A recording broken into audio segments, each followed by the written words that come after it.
Là-bas dans le monde, j'étais lié par le péché. Bien-aimé dans le Seigneur, bonjour, je suis Carlos Recandé pour 5 minutes avec Jésus-Christ. Perversité, impudicité. Le thème que nous abordons aujourd'hui est les épines et des fleurs. Les épines et des fleurs. Qui m'a pardonné, oh mon Jésus. Il existe une plante dont la tige est garnie d'épines longues et effilées. C'est une plante dont la tige est garnie d'épines longues et effilées. Incrédulité, cupidité, méchanceté. Lorsque vous passez devant cette plante, vous ne voyez que des épines. Vous ne voyez que des épines, aucune trace apparente de bourgeons. Jésus, toi qui m'as aimé. Cependant, lorsque vous repassez devant cette plante, quelques jours plus tard, quelle surprise! La tige est garnie maintenant de fleurs aux couleurs éclatantes. Vous vous demandez avec étonnement d'où ces fleurs ont pu jaillir. Le mystère s'éclaire quand vous soulevez la fleur. Vous vous apercevez que les épines se sont ouvertes. Elles ont servi de bourgeons. Donc, les épines se sont ouvertes ayant servi de bourgeons. Une plante qui est vraiment symbolique de ce qui se passe dans nos vies. Vous imaginez un peu cela?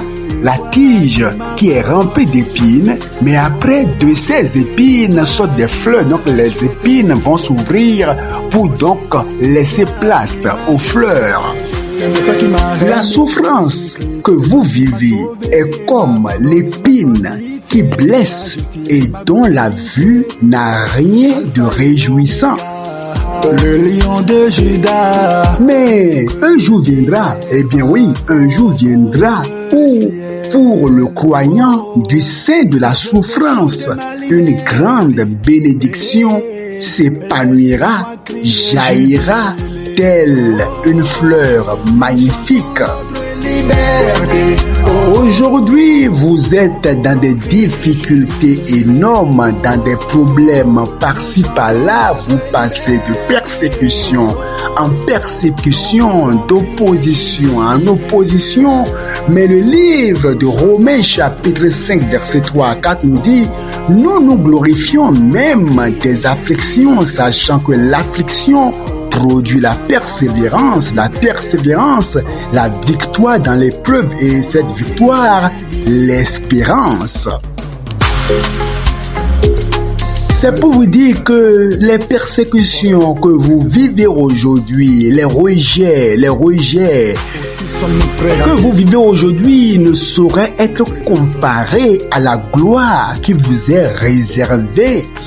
Bientôt, la trompette va retentir. Les saints dans le monde entier seront enlevés pour le ciel. Et là-bas, vous vous réjouirez pour l'éternité.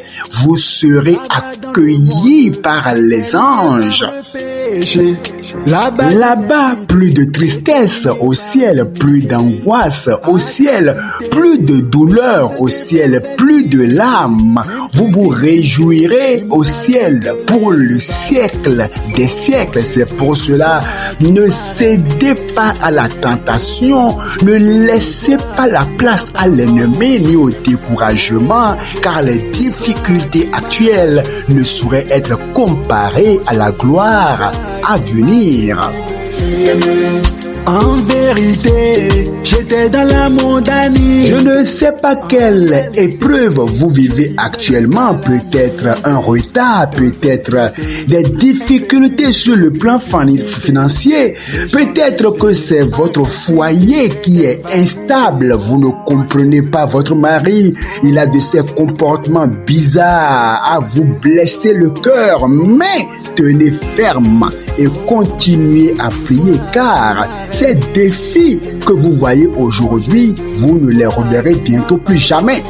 Oh mon Jésus. Quels ce que vous vivez, c'est peut-être votre femme qui vous donne du chagrin, mais vous devez continuer à prier le Seigneur et à manifester de l'amour envers elle, parce que aucune épreuve n'est éternelle.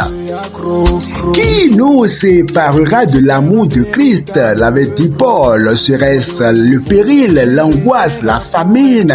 Qu'est-ce qui peut te séparer de l'amour du Seigneur? Reste ferme, reste confiant en l'Éternel, continue à craindre le Seigneur, à lui obéir.